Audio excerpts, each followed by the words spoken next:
It is another edition of Time About the Movies, and today we're taking a look at the three films that came out on January 11th, 2008.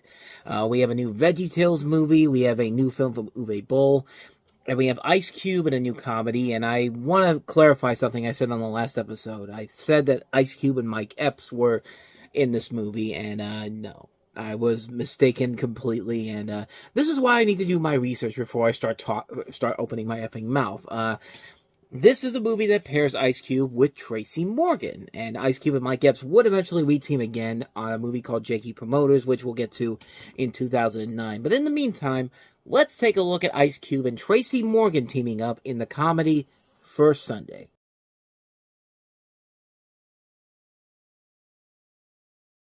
So First Sunday tells the story of Ice Cube and Tracy Morgan, their criminal best friends who they plan on robbing a local church, but they're doing this while they have to serve 5,000 hours of community service. And the results speak for themselves. The chaos, the hilarity ensues, and it's not a bad movie overall. It's definitely one of the lesser films from Ice Cube, and Tracy Morgan, I think, has been in a lot of better movies than this film here, but as a cast overall, Cat Williams is in the film, Loretta Devine, Keith David, Melinda Williams, Regina Hall, Chi McBride, Clifton Powell. So there is a lot of good talent all across the board in this film, and it's enough to save the film a little bit by pushing it to a level where I could say that it's a decent film overall, but overall it's not a great film. It definitely suffers a lot from being too similar to a movie like Friday, and I think this is more of a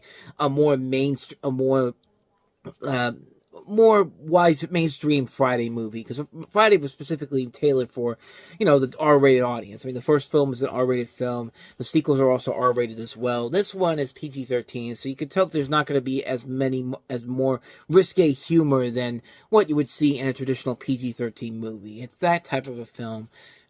And like I said, it's not a bad movie, but just definitely not one of the better Ice Cube movies overall. I've seen Ice Cube be funny in much better movies in general, and I think it mostly comes from the fact that this director, David E. Talbert, has made movies that have been mostly just mediocre at best. I mean, some of them have been good, some of them have been kind of meh.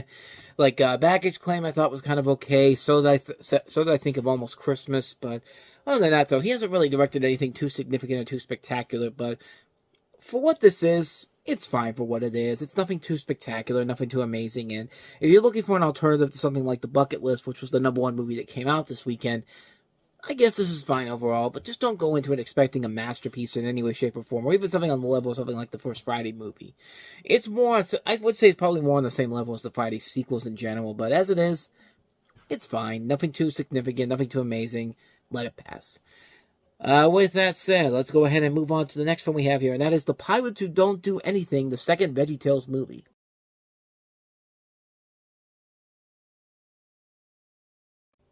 So this is the second of the two VeggieTales movies. We already looked at the first one, Jonah VeggieTales movie. And this one here, this is the only one that does not explicitly mention God or biblical morals in it. This is a film that is basically a pirate adventure. We essentially have three misfits: a very timid Elliot, Larry the Cucumber, lazy Cedric, played by Mr. Lunt, and no self-confident George, played by Pa Grape. I never watched VeggieTales, so I don't know who most of these characters are. I'm pretty sure maybe they might be notable characters in the show or in these movies or whatever these are based off of, but they dream of the day of putting on a show about pirates. With their own problems of mind, not having the dream come true, they soon find themselves traveling back in time to the 17th century and beginning a quest to rescue a royal family from an evil tyrant and learn about being pirates. And what's interesting about this movie is that this film actually had a script that was in the works all the way back in 2002, before Pirates of the Caribbean, The Curse of the Black Pearl, came out, the first one of the series. But because the company that made VeggieTales, Big Idea Productions, went into bankruptcy shortly after the movie came out, the first movie, Jonah VeggieTales movie, they weren't able to start production until well late into 2005. So you have kind of a similar thing with The Thief and the Cobbler and Aladdin. Like, everyone thought The Thief and the Cobbler was a ripoff of Aladdin, but that movie, The Thief and the Cobbler, the Richard Williams movie, was made years before we ever got Aladdin in production to begin with. So yeah, it's a weird situation overall, and like I said, I'm not much of a VeggieTales person in general, but these are made specifically for little kids, and for what it is, for a little kid's adventure, it's perfectly salvageable. There's nothing really offensive about it in any way, shape, or form. I would probably say that the animation in this is actually the best thing about it, because the animation is much more higher quality than the first Jonah VeggieTales movie was, but that was made up by a limited in an independent production company. This one, you have Universal backing it up behind it, so you get a little bit of help from them.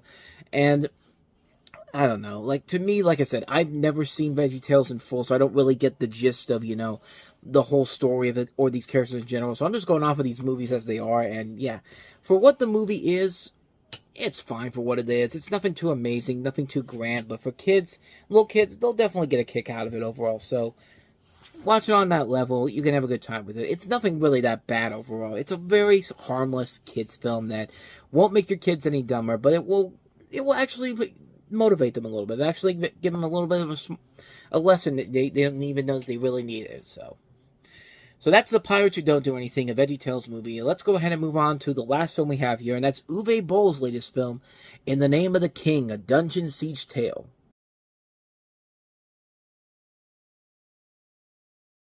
Of course, this is Uwe Boll, so this is obviously based off a series of video games, but unlike Alone in the Dark and Blood Rain and House of the Dead, I don't know much about the video game in general, but even then, I think this is pretty much what you'd expect from an Uwe Boll movie. Set in the Kingdom of Ebb, you follow a farmer who's literally named Farmer, played by Jason Statham, who was adopted by his village. When Farmer's wife Solana, played by Claire Forlani, and his son learn to sell vegetables at the town of Stonebridge, Farmer's farm is attacked by creatures called Kroogs.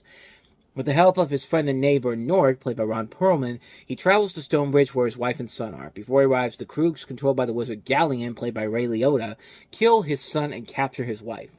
Farmer, with the help of Bastian, Will Sanderson, his brother-in-law, and Nord set out to find and rescue his wife. The king's nephew, Fallow, Matthew Lillard, is conspiring with the wizard Galleon to take over the kingdom, led by King Conry, played by Burt Reynolds. So yeah, this is probably the most stacked cast that Uwe Boll has ever had to work with, and it still wasn't worth it in the end. It's a movie that is basically what you'd expect from an Uwe Boll film. It's not going to be any good. It's going to be probably an insult to the original games that these are based off of. But I will say this to this movie: it has maybe the funniest line reading of the is that Uwe Boll has ever had. It's when Matthew Lillard just tends to say the simple phrase, "I am your king." How does he say it? Not in a normal way.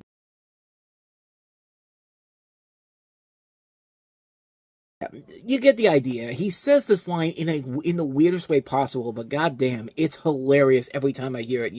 Just that crazed look in his eyes, going, "I am your king," like that's brilliant. That's one of the few things I have to give Uwe Boll credit for. He saw that as just like, I don't think we need to do another take. This is perfectly fine. Move along. And yeah, that's the only thing that's really memorable about this movie. Other than that, though, yeah, the rest of the movie's pretty bad, so you could skip that. But hey, what Matthew Lillard brought to the table there, that's more than worth the price of admission, in my opinion. And so, with all of that said, we're going to wrap up another edition of Time About the Movies. Now, the next time we meet, we've got 6 more movies to look at, including one of the first big viral hits in general. The movie that Snakes on a Plane wishes it could have done. But the J.J. Abrams-produced Cloverfield comes out this weekend. We'll take a look at that. We will also take a look at Katherine Heigl in her romantic comedy 27 Dresses. One of the few good Katherine Heigl comedies after Knocked Up. We have Diane Keaton teaming up with Queen Latifah and Katie Holmes in Mad Money. We have Woody Allen's latest film, Cassandra's Dream. We have the movie that's simply titled Teeth, but is anything but simple. It's basically a movie where this girl has teeth in her, you-know-what, her private area. If you know what I'm talking about, you know what I'm talking about. But if you don't, be ready for some effed up shit. But we also have one last film in particular to look at on that day. It's Denise Richards and who is the other person here? Is it Pamela Anderson? I know I'm just killing time here, but I got to be certain here because I want to make sure I get this right. Yeah, Pamela Anderson. Pamela Anderson and Denise Richards in Blonde and Blonder. So we'll take a look at that as well. 6 films overall to take a look at next time, and we'll delve into those on the next show coming up on tomorrow. Toy Boat. Coming up tomorrow. There we go. But with all that said, thank you so much for watching, and if you enjoyed this video, please go ahead and hit the playlist on the next page, check out the previous episode, and also don't forget to hit the like, subscribe, notification button, and the bell. That's when you know you get updates on when videos come out. We do post here every day. Now, with all that said, I am off. I will see you guys next time, and until then, as always, Take care.